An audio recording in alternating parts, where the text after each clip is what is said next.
तो ये तस्वीरें हम आपको दिखा रहे हैं। आम आदमी पार्टी के दफ्तर के बाहर जबरदस्त हंगामा चल रहा है। मुनीश भी हमारे साथ, हमारे सहयोगी इस वक्त जुड़ चुके हैं। मुनीश, जरा आप बताइए, क्योंकि देखिए मीटिंग चल रही है, कितने दिन की रिमांड मनीष सिसोदिया की ली जाए, इसको लेकर अब लीगल टीम के साथ बातचीत और मीटिंग, और थोड़ी देर में यानी 2 बजे कोर्ट में पेशी।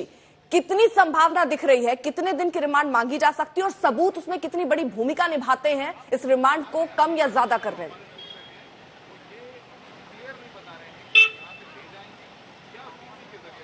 जी बिल्कुल अर्पिता, सीबीआई हेडक्वार्टर के बाहर मेरी मौजूदगी है और मैं बता दूं आपको कि सीबीआई के जो अधिकारी हैं वो सीबीआई के जो लीगल टीम के अधिकारी हैं उनके साथ में एक बैठक चल रही है। और इस बैठक के पीछे की वजह यही है कि एक रणनीति बनाई जा रही है कि आखिरकार किस आधार पर, किस बिना पर मनीष सिसोदिया की ज्यादा से ज्यादा दिन की कस्टडी मांगी जाए।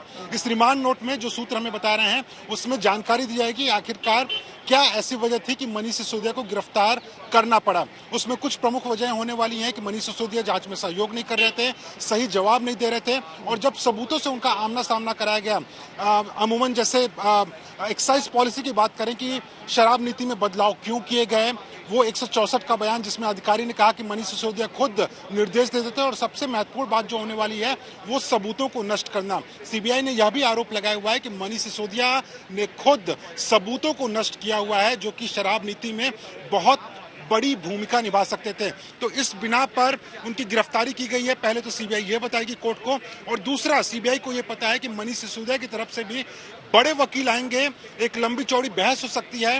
उनके वकील ये बात कह सकते हैं कि इनको गिरफ्तार करना गलत है, इनको तुरंत बेल दी जानी चाहिए, इनको जेसी में भेजा जाना चाहिए। और इसी वजह से सीबीआई के जो कानून के अधिकारी हैं, कानून अधिकारी जो हैं, वो इस वक्त सीबीआई के अधिकारियों के साथ में बैठक कर रहे हैं कि आखिरकार कौन से ऐसे ग्राउंड्स होंगे, कौन से ऐसे आधार होंगे जिसके बिना पर उनकी कस्टडी मांगी जाए। इसमें सीबीआई ये कहने वाली है कि दरअसल मनीष सिसोदिया वो शख्स हैं जो कि पूरे इस घोटाले के सूत्रधार थे, वो मंत्री थे, उनके मंत्री पद पर रहते हुए पूरा घोटाला हुआ है, तो उनका जांच में न सहयोग करना, उनका जांच में शामिल न होना एक पूरा रोड़ा बन सकता है पूरे जांच में। और इसी वजह से उनकी कस्टडी की जरूरत है।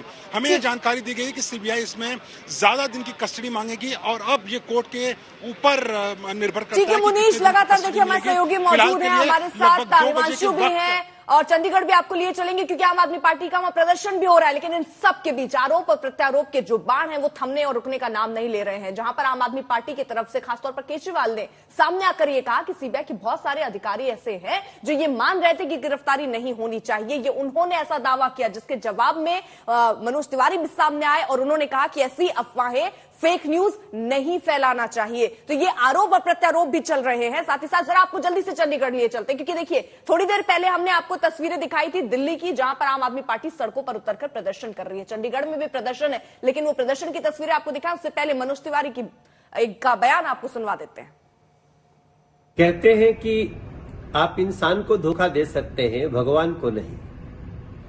अपराध की जड़ें चाहे जितनी भी गहरी हो, अपराध करने में चाहे जितनी भी आप सतर्कता रखे हो, लेकिन जब भगवान देख रहा होता है पाप न, तो किसी न किसी कारण से, किसी न किसी तरह से उसके साक्ष्य मिल जाते हैं। और वही हुआ है आम आदमी पार्टी के नेता मनीष सिसोदिया के साथ, वही हो रहा है अरविंद केजरीवाल जी के साथ। जिस दिन दिल्ली में शराब बेचने वालों को 2% की जगह 12% ज्यादा उनको लाभ दिया जाएगा, ये निर्णय लिया मनीष सिसोदिया जी ने, अरविंद केजरीवाल ने, तो उस दिन सोचा नहीं होगा कि दिल्ली के लोगों का ये दुख कैसे इनके लिए बड़े पाप का कारण बनेगा और गिरफ्तारी तक ले जाएगा।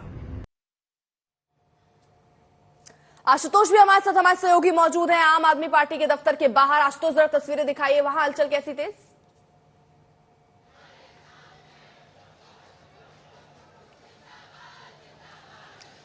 जो 45 मिनट पहले नहीं दिख रहा था, लगभग अब उससे बिल्कुल विपरीत स्थिति है। पहले यहाँ पर 10-12 लोग थे और ये लगा कि प्रदर्शन होगा भी कि नहीं होगा, क्योंकि बाकी जो बड़े नेता जो इन प्रदर्शन का नेतृत्व करते हैं, संजय सिंह, दिलीप पांडे, इन सबको तो हिरासत में रखा हुआ था। लेकिन जैसे ही उनके वहां छूटने से खबर आई है, अचानक कई सारे गली मोहल्ले कोनों से निकल करके बड़ी संख्या में, चाहे वो उनके कॉर्पोरेटर्स हों, विधायक हों, उनके अपने समर्थकों के साथ लोग पहुंचे। लगे हैं, नारेबाजी चलने लगी है। पहले हम दिखा चुके हैं कि पूरी जो सड़क है उनके दोनों मुहानों को सील कर दिया गया है। रैपिड एक्शन फोर्स है, सीआरपी है, दिल्ली पुलिस है, और ये इसलिए भी क्योंकि बीजेपी और आम आदमी पार्टी के दफ्तर के बीच का जो डिस्टेंस है, जो फासला है, वो 150 मीटर, और 150 मीटर पार करने में समय लगेगा नहीं।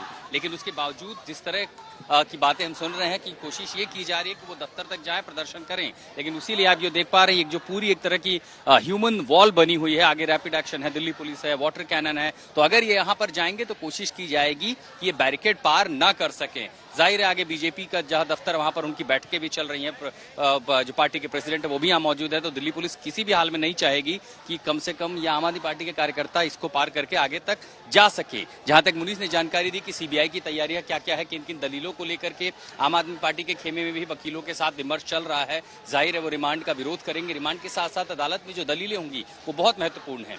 दलील ये कि दिल्ली में कोई भी नीति निर्धारित होती है, पॉलिसी होती है, फैसला होता है, वो तब तक अमल में नहीं आता जब तक उपराज्यपाल उस पर अनुमति न दे, वो दस्तखत न कर दें। तो अगर किसी पॉलिसी पर विवाद है, अगर उसमें गड़बड़ी हुई है, तो इसके लिए अनिल बैजल से पूछताछ क्यों नहीं हुई, उनको हिरासत में क्यों नहीं लिया गया,